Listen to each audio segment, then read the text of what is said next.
there's a very interesting edge case which requires this. I know. What happens is this. Let's just pretend we have two patterns. Reindeer, elves. And let's pretend we have 3 reindeer. So that wakes up Santa.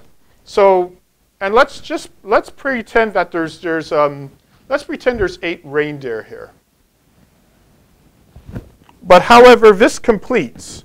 Let's pretend there's 1 more reindeer sitting on the scheduler queue.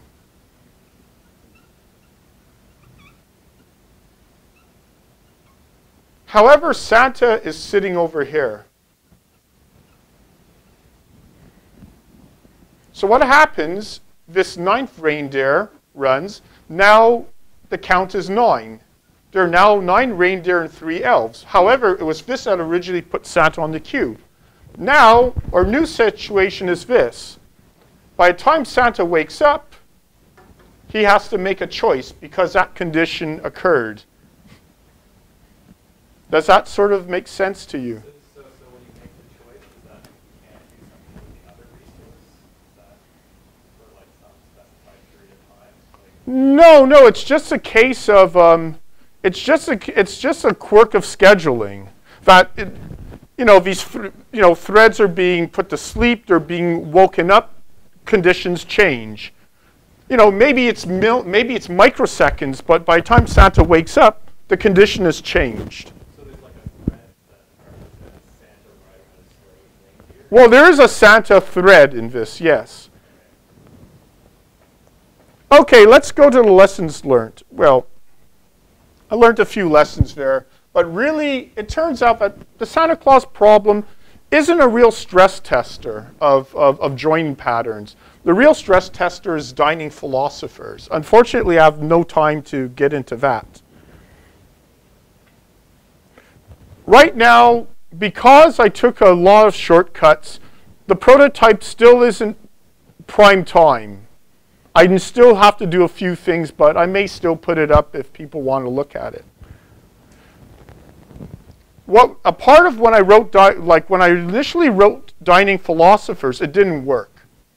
So I wrote the guys at wrote one of the papers I read, Scalable Join Patterns. One guy's from Microsoft, and I think the other guy's from University of Chicago. And we had this talk, and they said, well, why don't you read these papers? And I read them, and my goodness, I don't know where to begin. It's sort of like a whole new world out there. But anyway, one of the things that I found really set of papers were the stuff around concurrent ML. In many ways, what's happening in concurrent ML more reflects what I'm doing.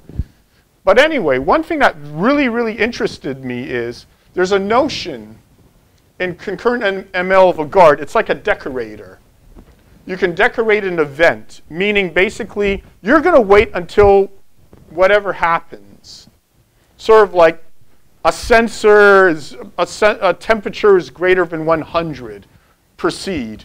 You can basically do that. And I was reminded, wow, this is pretty neat. A number of years ago, I actually worked on Chandler, if anyone knows what that is. And I worked on prototype sort of notification manager. And I wanted to do, it was a part of the software agent framework, which never got implemented.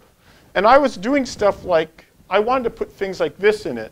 So when a message came in, the notification agent could actually execute little predicates and decide on an action. Anyway, I really was enamored by this, and it sort of fits into what I use stackless Python for. I'm very interested in things like complex event processing and service-oriented architectures, and I was thinking about implementing this. Anyhow, for more information, you can go there. Enjoy Noël, mes amis.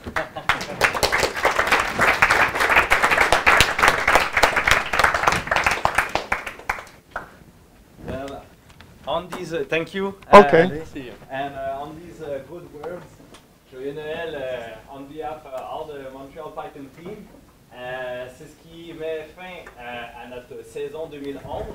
On se revoit l'année prochaine en 2012 avec d'autres conférences, some hackathons.